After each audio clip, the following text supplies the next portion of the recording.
aussi désormais des réflexes incontournables. Les cartons sont sans doute parmi les plus simples à retravailler. Récupérés sur les trottoirs, ils retrouvent une seconde vie, vous allez le voir, surprenante.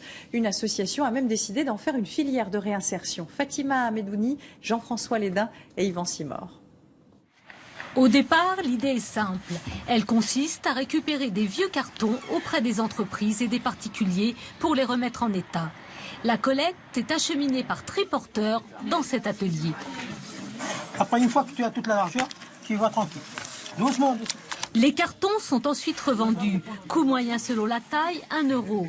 Ils sont livrés à domicile grâce à un vélo électrique. La démarche se veut écologique. On a choisi de collecter et livrer les cartons en vélo, avec un gros vélo de 120 kg. On est comme une petite camionnette dans Paris, sauf qu'on ne produit pas de CO2.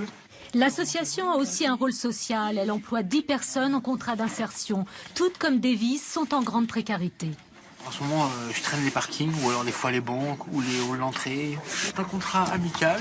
C'est une demi-journée par semaine, voire 2. Ça me pose un peu. À Paris, il y a environ 130 000 déménagements par an. Carton plein voit plus loin. Il y a d'autres villes qui ont la même problématique, qui ont des cartons, qui ont des problématiques aussi de circulation, de pollution, qui ont même des problématiques aussi effectivement de personnes en grande exclusion. Au-delà de l'aide à l'insertion, le carton fait naître de nouvelles vocations, sources de revenus. Avec ce matériau, Juliette fabrique des meubles, des modèles uniques. On considère qu'il faut une trentaine d'heures en partant des planches de carton qu'on a récupérées jusqu'à la finition d'un meuble.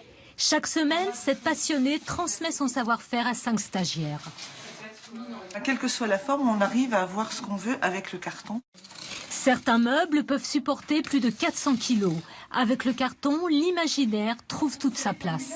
Ça se prête très bien à tous les univers enfantins, féeriques, aussi grâce aux couleurs qu'on y apporte, mais aussi aux formes.